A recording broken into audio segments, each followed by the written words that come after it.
No longer confined to a handful of high-risk regions, wildfires now pose a growing threat to communities in all 50 states, impacting millions of homeowners nationwide. In the U.S., I'm going to start over again. Give me a second, Michelle. Okay, no worries. All right. No longer confined to a handful of high-risk regions, wildfires now pose a growing threat to communities in all 50 states, impacting millions of homeowners nationwide. In the U.S., wildfires have cost more than 200 lives and caused more than 45 billion in property losses over the past 3 years. Wildlife Community Preparedness Day has passed us. It was Saturday, May the 2nd. It was co-sponsored by the National Fire Protection Association and State Farm. And it's an annual one-day campaign that encourages people to complete risk reduction projects around their homes and community. Now, joining us today to talk more about this is Michele Steinberg, Director of Wildfire Division of the NFPA. Good morning, Michele.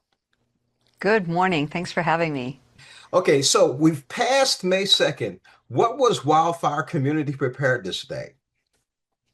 Well, that's our one-day campaign that we ask people to gather together to do these kinds of risk reduction projects that will make a difference to the safety of their homes and families in the case of a wildfire. But really, people can do those kinds of projects all year round. We recommend that people get ready when it makes sense for them. Now, what can people do to help protect their homes, and what are some examples of risk reduction projects? Right. The best thing people can do is start to look at the exterior of their property outside their house. How does that roof look? Their gutters, are they clean out of debris? Do you have a deck or a porch where you're storing something that maybe you should move in case you have embers flying in that could ignite it? Looking right around the home. And then out to maybe you share a fence, a wooden fence with a neighbor. That wooden fence could ignite if you have a lot of material around and it acts like a wick that can burn right up to a home. So these are the kinds of things to look out for. And those risk reduction projects are often sort of, if you're handy, if you're a good DIY person, or you get a handyman to come in and make some small fixes, or just do some cleaning up and raking out of brush and debris. Those are some great projects to do that can really make an impact. Speaking of, tell us about the home ignition zone and its significance. Right. And this is why I recommend those kinds of projects, because what researchers have found with the experience of wildfires is homes that don't have anything to ignite on the surface of the property, they're the ones that aren't burning in these fires. And so that's the home itself and everything around it. Within about 100 feet is that home ignition zone, where the things that we do there really make the difference in the home survival. And that is something where maybe people don't have 100 feet and they're saying, well, that's my neighbor's property. That's why we say to work with your neighbor, because if your home ignites, it can also ignite the neighbor's home and so forth and so on. That home ignition zone area is where we really recommend people begin to start to reduce their risk. You know what, speaking of which, let's talk about the importance to focus on the immediate 5 feet on and around the home. Right.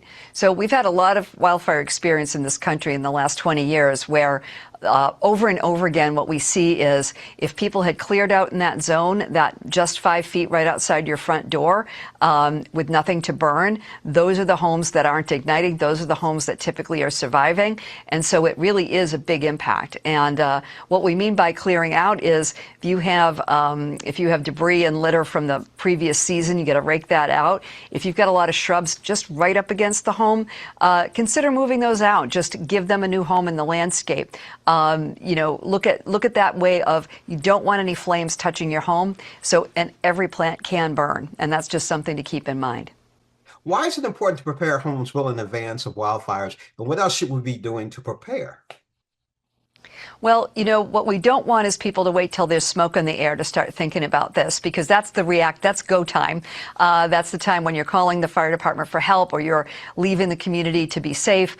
That's not the time you're going to pull the ladder out and start cleaning your gutters. So we want people to be thinking about this as a habitual thing that we do every year, every season, to start preparing our homes so that when the emergency happens, we're ready to go and protect our life, protect our pets, protect our families, that we're not worrying about those things that we should have taken care of before.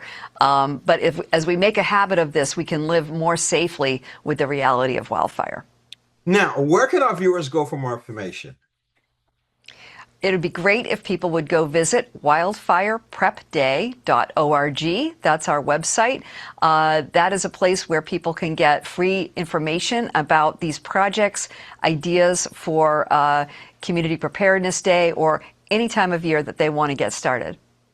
I've been speaking with Michele Steinberg, Director of the Wildfire Division at the NFPA. One more question I got to ask you, whether it's St. Louis, Kansas City, or Nashville, when you have homes that are together and somebody has a bunch of brush in their backyard or a patio that's been there for a while, hasn't been serviced, let's talk about that. Can that ignite fires too, real quick? Sure, and this is the thing. The principle is the same, whether the ignition source is a wildfire or your neighbor's grill or somebody burning material in the backyard. It's the same principle, and so that's why we need to, of course, be safe with fire and not use fire unsafely, but also to make sure that if somebody does something accidentally or something silly that causes a problem, that your home is much more set up to survive that kind of an impact. Michele, thank you so much for joining us. I appreciate it. I appreciate it. Thank you. Thank you.